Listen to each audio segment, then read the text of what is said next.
Shalom, kita berjumpa lagi dalam acara yang sangat baik sekali. Karena itu sangat berkenan di hadapan Tuhan.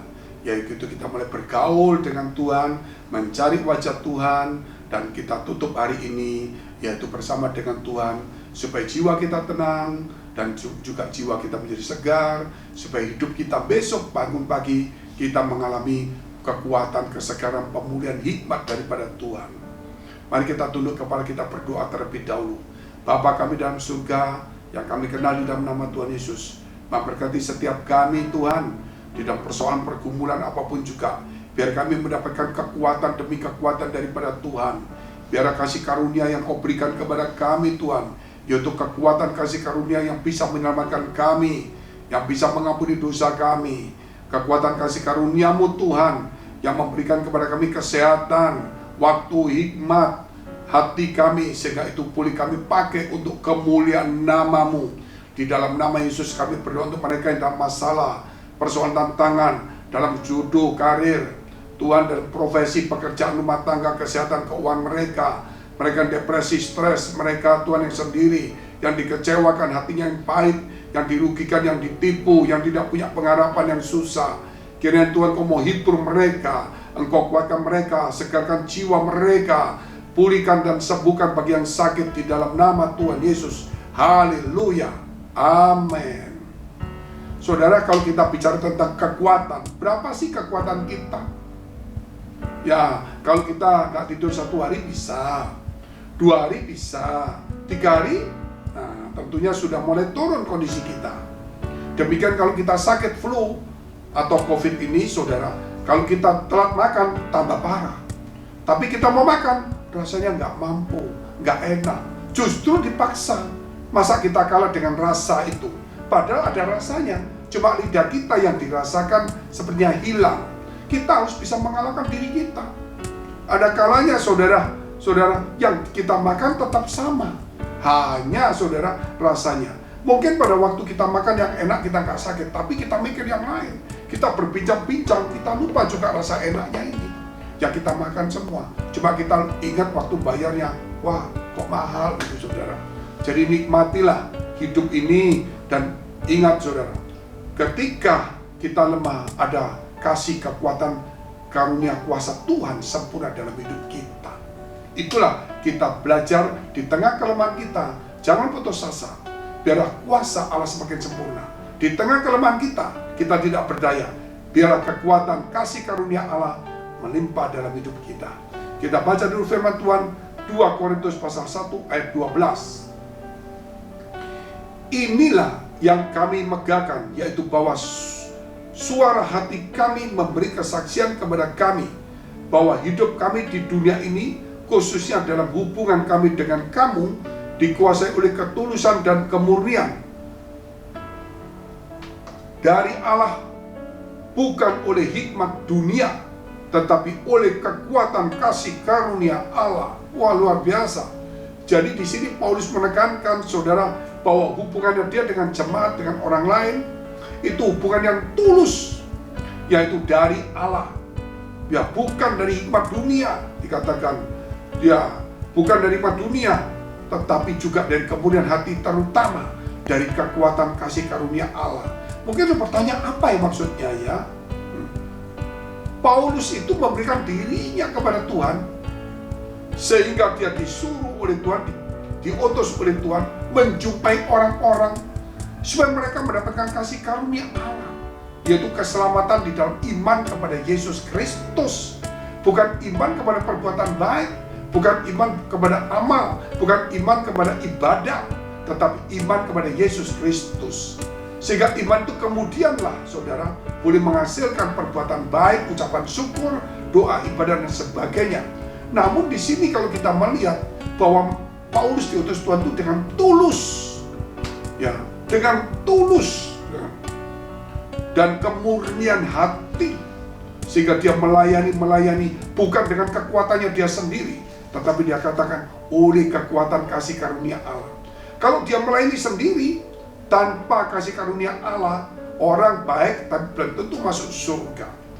Namun kalau kasih karunia Allah dan dia diutus oleh Tuhan, maka dia mengajar orang lain maka ketika mereka beriman, mereka diselamatkan oleh Tuhan. Itulah kekuatan kasih karunia Allah, saudara. Jadi kalau ada seseorang ketemu dengan seorang pemimpin rohani, pendeta, apakah dia dekat dengan pendeta itu bisa selamat? Tidak. Kalau dia tidak beriman kepada Yesus Kristus, biar kekuatan pendeta itu bagus, biar doanya bagus, kalau dia tidak beriman nggak bisa.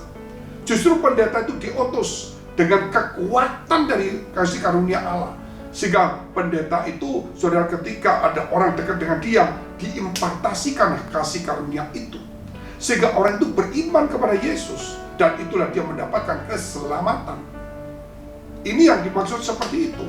Dan di dalam hidup kita sehari-hari bagaimana, Pak? Kalau Tuhan sudah selamatkan kita, mengampuni dosa kita, segala kutuk kita diambil, maka saudara, hidup kita di dalam terang. Sehingga kita tahu bahwa Allah turut bekerja dalam hidup kita. Sehingga kita tidak boleh malas, kita nggak boleh negatif, kita nggak boleh pasif, kita nggak boleh lamban. Tapi jangan juga, saudara, kita ini reaktif, mengambil barang orang lain, kerja ambisi, nggak boleh. Tetapi yang pasti jangan lamban, jangan malas, jangan ya seperti itu. Tapi belajar proaktif, walaupun kita nggak diuntungkan. Tetapi kalau ada orang mau nyebrang jalan atau sesuatu, ya kita tolong sebentar, kalau itu memungkinkan. Yang proaktif, kalau kita lihat mama kita, orang tua kita, rasanya mau membersihkan rumah, kasihan sudah tua. Kita orang proaktif bersihkan. Kalau ada orang tamu kita di gereja kita, sedang menolak ke kiri ke kanan, mungkin diajari sesuatu, kita samperin. Bisa saya bantu? Jangan kita diam, dia tidak tanya, Pak, buat apa saya datang? Nanti kalau salah, itu di dalam wewenang kita sebagai pelayan. Kalau sebagai pelayan di wewenang kita, kita perlu. Tapi kalau di restoran kita bukan pelayan, orang tolak-tolak, saudara datang, mau apa, Pak? Ya tidak bisa, saudara. Kecuali kalau kita pelayan. Ada pelayan, saudara, di restoran. Orangnya tolak-tolak, dia menolak ke kiri kanan, dia diam aja. Maka bosnya datang, apa? Oh ini, oke. Besok pelayan dikeluarkan. Dia tetap kerja on time. Dia tetap ngirim makanan, tapi nggak proaktif.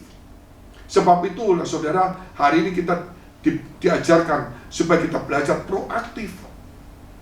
Nah, kita lihat satu ayat lagi. Kisah Para Rasul 4 ayat 33. Dan dengan kuasa yang besar, Rasul-Rasul memberi kesaksian tentang kebangkitan Tuhan Yesus. Dan mereka semua hidup dalam kasih karunia yang melimpah-limpah. Artinya, saudara, kasih karunia melimpah-limpah itu, yaitu tadi dikatakan bahwa kita telah mendapatkan kemurahan Tuhan, kasih Tuhan. Ayo hidup kita ini yang sudah dapat kelimpahan kasih Tuhan, sehingga kita boleh percaya dan tentunya saudara yakin pemeliharaan Tuhan itu ada dalam hidup kita. Sehingga kita mulai aktif, mulai proaktif, mulai kerja, karena kita yakin ada pemeliharaan Tuhan. Kalau dosa kita diampuni, segala kutuk kita dicabut, apa yang ada? Berkat rohani ada di situ. Bahkan ada berkat jasmani, nasib kita menjadi baik. Karena kutuk diangkat, pasti berkat turun. Kalau kutuk turun, berkat nggak ada. Ini ukuran, saudara. Tapi saya tidak mengajar saudara untuk jadi orang Kristen, mengejar berkat jasmani supaya kaya. Hiduplah dalam kasih karunia Allah, yaitu menerima kemurahan Tuhan, yaitu kasih Tuhan, yaitu tentang iman kepada Tuhan. Dan biar iman itu berbuah, sehingga saudara punya keyakinan, kekuatan, sehingga iman itu saudara bisa berdoa, iman itu saudara menghasilkan sesuatu yang lebih baik, yaitu membuat saudara termotivasi, sehingga saudara yakin ada janji Allah, ada sesuatu yang disiapkan Tuhan, sehingga kita mulai kerja, dan kita punya sukacita, damai sejahtera. Kenapa? Karena kita yakin, saudara, bahwa Allah turut bekerja dalam hidup kita. Oleh karena itu, sebagai orang percaya, jangan sampai kita lambat. Jangan sampai kita, saudara, pasif. Jangan sampai kita, saudara, ya hidupnya tidak punya selera, tidak punya semangat. Maka berkat itu menjauh. Oleh sebab itu, menjadi semangat. Karena apa?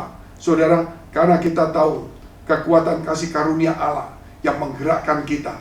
Nah, bayangkan Paulus saja yang tidak cari untung, disuruh menghadapi aniaya, menghadapi ancaman, tidak dapat apa-apa, cuma berbuat baik kepada orang, menyampaikan kabar baik. belum tentu orang yang mau terima. Mungkin dia dipukul, tapi dia sukacita karena kekuatan Allah. Terlebih saudara, kalau kita melihat ini, kita nggak seperti Paulus saudara, tapi kita masih, kenapa kita nggak mau sungguh-sungguh di dalam Tuhan, di dalam hidup kita untuk menjadi berkat. Mari kita tunduk kepala, kita berdoa. Terima kasih Tuhan, terima kasih atas ajaran firman ini. Kau memberkati kami, menyucikan hati pikiran kami, supaya kami boleh tumbuh di dalam kasih karunia Tuhan, dan kami tahu apa yang harus kami kerjakan, supaya Tuhan kami tahu dan pemeliharaan Tuhan, sehingga kami tidak malas, kami belajar proaktif, kami tidak pasif. Tuhan, biarlah kepada setiap kami mulai belajar menghargai hidup waktu dengan baik. Kami tidak mau lamban, tapi kami giat Tuhan. Dalam nama Yesus, kami berdoa untuk mereka dalam pergumulan masalah persoalan tantangan. Kiranya Tuhan Kau memberikan kekuatan, kesembuhan bagi yang sakit. Mari saudara, dekapkan tanganmu di dadamu. Jika engkau dalam pergumulan yang berat sekali, ingat Tuhan akan menyertai engkau. Kekuatan kasih karunia akan menyertai engkau, sehingga kita menjadi giat kembali, semangat kembali, punya pengharapan, dan kita proaktif. Di dalam nama Yesus, jadilah kuat, jadilah pulih, jadilah segar jiwamu. Dalam nama Yesus, jika engkau sakit, tumpangkan tangan bagian sakit. Dalam nama Yesus, jadilah sembuh, jadilah pulih. Haleluya, amin. Jika saudara masih membutuhkan pelayanan doa dan konseling, silakan hubungi nomor yang tertera. Tuhan Yesus memberkati.